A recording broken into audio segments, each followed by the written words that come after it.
Varahi media நேயர்களுக்கு வணக்கம். நமது தொலைக்காட்சியின் சப்ஸ்கிரைப் செய்து ஆதரவு கொடுங்கள்.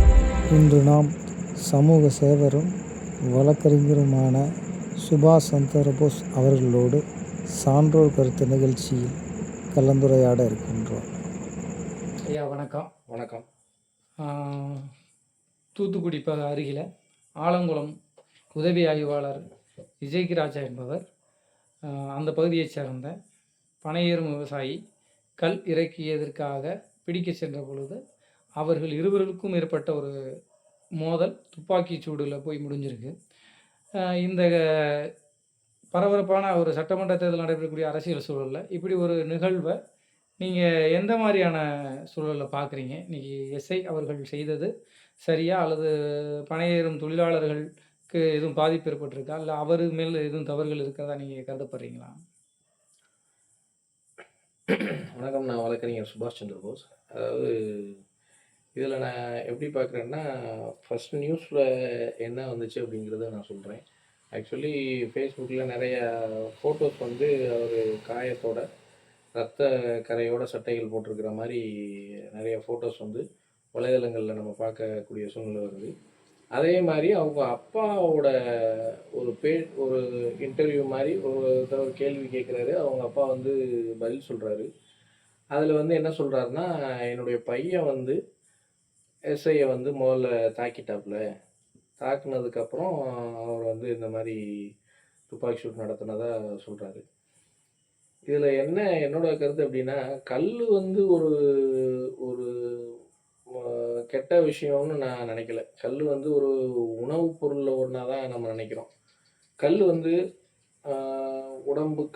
உடலுக்கு ரொம்ப நல்ல விஷயம். கல் வந்து சாப்பிடலாம். சின்ன பிள்ளைகளுக்கு கூட நம்ம வந்து ஒரு குறிப்பிட்ட வயசுக்கு அப்புறம் அவங்களுக்கு கொடுக்கலாம். அது ஒரு உணவுப் பொருள்கள் லிமிட்டாக கொடுக்கலாம். அது வந்து ஒரு உணவுப் பொருளில் ஒன்று அப்படிங்கிற மாதிரி தான் பல ஆய்வுகளும் சரி, நம்ம முன்னோர்களும் சரி அப்படி தான் சொல்லியிருக்காங்க.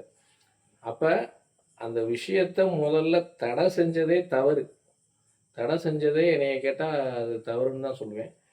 முழுக்க அது என்னென்னா கார்ப்பரேட் கம்பெனிகளோட தூண்டுதல்னால தான் தடை செய்யப்பட்டிருக்குன்னு என்னுடைய கருத்து. அது என்னென்னா, இப்போ மதுபான விற்பனையை வந்து டார்கெட் வச்சு தமிழக அரசு செஞ்சிட்ருக்காங்க. இந்த விஷயங்களுக்காக இது முன்னரே வந்து தடை செய்யப்பட்டிருக்கலாமோ, அல்லது பனை மரங்கள் இருப்பதை வந்து ஒழிக்கணுங்கிறதுக்காக அந்த விஷயம் நடந்திருக்கலாமோ அப்படிங்கிறதெல்லாம் பல சந்தேகங்கள் இருக்குது. அந்த விஷயத்தை தடை செய்யாமல் இருந்திருந்தால் அந்த விஷயம் நடந்திருக்காது. நம்ம எதிர்த்து போராட வேண்டியது தமிழக அரசியங்க. அது எந்த அரசாக இருந்தாலும் சரி, தமிழக அரசை எதிர்த்து நம்ம இது பண்ணி இதை வந்து தடை செய்யப்பட்ட பொருளாக இருக்கக்கூடிய ஒரு விஷயத்தை நம்ம அதிலிருந்து வெளியே கொண்டு வர்றதுக்காக நம்ம அடுத்த முன்னெடுப்பை எடுக்கணும். எடுத்த இது மாதிரி மோதல்களை தவிர்க்கலாங்கிறது என்னோட கருத்து. இப்போ ஏற்பட்ட பாதிப்புங்கிறது அவர் தன்னுடைய தற்காப்புக்காக தான் அந்த துப்பாக்கி சூடு நடத்தியிருப்பார் என்று கருதுறீங்களா? அவருடைய அந்த காயங்களை பார்த்தா உண்மையிலேயே இன்னும் கொஞ்சம் ஆழமாக பதிஞ்சிருந்தா மண்டவோடுகள் கூட எனக்கு கேட்டால் இதாக இருக்குன்னு நினைக்கிறேன். அப்படிப்பட்ட ஒரு தாக்குதல் தேவையில்லை. ஒரு கல் வைக்கிறத தடுக்க வராருன்னா நம்ம என்ன பண்ணிடலாம், தவறு அப்படின்னு சொல்லிட்டு ஒரு வாக்குவாதத்தில் ஈடுபடாமையே நம்ம அதை சுமூகமாக பண்ணலாம். எதுக்காக முதல் எடுத்தோன்னே தாக்குனாரு, என்ன விஷயங்கள் அப்படின்னு போக தான் வெளியே வரும். அப்போ அந்த இவ்வளவு தூரத்துக்கான தாக்குதல் நடக்கும்போது யாராக இருந்தாலும் ஒரு உயிர் பயத்துலையோ இல்லை இதுலையோ ஒரு தற்காப்புக்காக பண்ண தான் செய்வாங்க. இங்கே என்ன நடந்துச்சுங்கிறது இன்னும் டீட்டெயிலாக நம்ம பார்த்தா தான் அதை இது பண்ண முடியும். இது அந்த எஸ்ஐ இசைக்கிராஜா அவர்கள் மீது அவர் பணிக்கு சேர்ந்ததிலிருந்தே பல்வேறு பிரச்சனைகள் அவரை தொடர்ந்து கொண்டே இருக்கிறது. இது வந்து அவர் திட்டமிட்டு செய்கிறாருன்னு பல்வேறு தரப்புகள் சொல்கிறாங்க. அவர் விளம்பரத்துக்காக இது போன்ற செயல்கள்லாம் செய்கிறாங்கன்னு சொல்கிறாங்க. பல்வேறு குற்றச்சம்பவங்கள், இதை விட பெரிய குற்றச்சம்பவங்கள்லாம் நடக்கும் பொழுது அவர் இதை போய் தடுக்கிறது இல்லை. இது போன்ற சிறிய விஷயங்களுக்காக தாக்குதாரு அப்படிங்கிற கருத்துலாம் சொல்கிறாங்க. நான் இந்த கருத்துக்களுக்கு மட்டுமல்ல, அவர் மீது இதுக்கு முன்னாடி பல்வேறு கருத்துக்கள் முன்வைக்கப்பட்டு அவர் பல்வேறு காவல் நிலையங்களுக்கு மாற்றப்பட்டிருக்கிறாரு.